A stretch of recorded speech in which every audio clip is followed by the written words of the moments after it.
السلام علیکم every one, امید ہے کہ آپ سب لوگ ٹھیک ہوں گے۔ آج ہم بات کریں گے سائیکولوجیکل ڈس آرڈر او سی ڈی پہ۔ او سی ڈی ایک ایسا پرابلم ہے جو ہماری سوسائٹی میں ڈے بائی ڈے انکریز ہو رہا ہے۔ او سی ڈی کو بیسیکلی ایک وہم کی بیماری کہا جاتا ہے۔ اس کو obsessive compulsive disorder بھی کہا جاتا ہے۔ اس کے علاوہ اس کے سمٹمز میں سب سے بڑا سمٹم یہ ہے کہ ہمارے ذہن میں کوئی بھی ایسا خیال یا کوئی ایسا وسوسہ یا کوئی وہم ہمارے ذہن میں آ جاتا ہے اور ہم تب تک اس وہم کے بارے میں سوچتے رہتے ہیں جب تک ہم اس پہ امپلیمنٹ نہیں کر لیتے۔ مثلاً ہمارے ذہن میں خیال آ گیا ہے کہ ہم نے ہاتھ دھونے ہیں اور ہم جب تک ہاتھ نہیں دھو لیتے، ہینڈ اپنے واش نہیں کر لیتے، تب تک ہمیں سکون نہیں آتا، اور ہینڈ واش کرنے کے بعد بھی وہ وہم ہمارے ذہن میں رہتا ہے۔ ہم بار بار اپنے ہینڈ واش کرتے جاتے ہیں اور ہم پھر بھی تسلی نہیں ہوتی، ہم سیٹسفائیڈ نہیں ہوتے کہ ہم نے یہ کام نہیں کیا۔ ہم بار بار ریپیٹیو بیہیویئر کے ساتھ اسی کام کو کرتے رہتے ہیں۔ کچھ لوگ صفائی کر لیتے ہیں اور پھر ان کو لگتا ہے کہ انہوں نے صفائی نہیں کی اور وہ پھر بار بار صفائی کرتے جاتے ہیں۔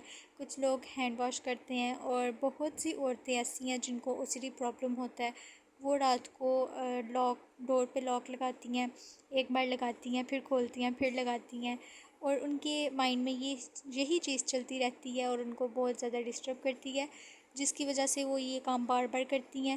جب تک ان کے ذہن سے یہ خیال نکل نہ جائے تب تک وہ یہ کام کرتی رہتی ہیں۔ ٹائم کچھ خواتین ایسی ہوتی ہیں جو گھر میں ونڈو کو اوپن کرتی ہیں، پھر کلوز کرتی ہیں، اور پھر ان کے ذہن میں آتا ہے کہ انہوں نے کلوز کر دیا تھا، نہیں اوپن رہ گیا ان سے، اور وہ پھر واپس اس کو اوپن کرنے جاتی ہیں، پھر کلوز کرتی ہیں۔ یہ او سی ڈی کے پیشنٹ کی سب سے بڑی نشانی ہے۔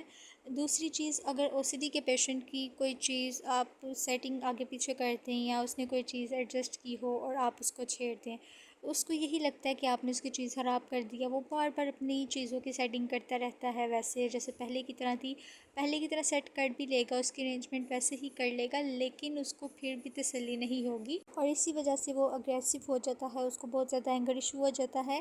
او سی ڈی کے پیشنٹس کو نیند نہیں آتی، بہت زیادہ سر درد رہتا ہے، خود تو مینٹلی ڈسٹرب ہوتے ہیں لیکن اپنے ساتھ ساتھ اپنی سوسائٹی کو بھی بہت زیادہ نقصان پہنچاتے ہیں، اپنی سوسائٹی میں رہنے والے لوگوں کو بھی بہت زیادہ ڈسٹرب کرتے ہیں۔ اور او سی ڈی کے پیشنٹ کا علاج، اگر آپ کے آس پاس کوئی ایسا پیشنٹ ہے جس کو او سی ڈی کے سمٹمز آ رہے ہیں، تو اس کا علاج سائیکیٹرسٹ سے یا سائیکالوجسٹ سے ممکن ہے۔ آپ اس کو کسی سائیکیٹرسٹ کے پاس لے جائیں یا کلینکل سائیکالوجسٹ کے پاس لے جائیں، وہ میڈیسن پرووائڈ کرے گا یا تو پھر اس کی تھیراپی کرے گا، جس سے وہ ٹھیک ہو جائے گا۔ بہت سے لوگ سمجھتے ہیں کہ یہ وہم ہے، یہ بس معمولی سی بیماری ہے، لیکن یہ نہیں سمجھتے کہ یہ ایک سائیکولوجیکل ڈس آرڈر ہے، نفسیاتی مسئلہ ہے۔ اس کا علاج تویز وغیرہ سے ممکن نہیں، اور نہ ہی دم وغیرہ سے ممکن ہے۔ اس کا علاج دوائیوں سے ممکن ہے، تھیراپی سے ممکن ہے۔ اگر آپ چاہیں تو آپ کا مریض ٹھیک ہو سکتا ہے، اگر اسے ٹائم پہ ڈاکٹر کے پاس لے کے جایا جائے۔ اگر آپ نے ابھی تک میرے چینل کو لائک سبسکرائب نہیں کیا تو جلدی سے بیل آئیکن پہ کلک کریں تاکہ ایسے مزید ویڈیوز آپ دیکھ سکیں۔ Thank you so much.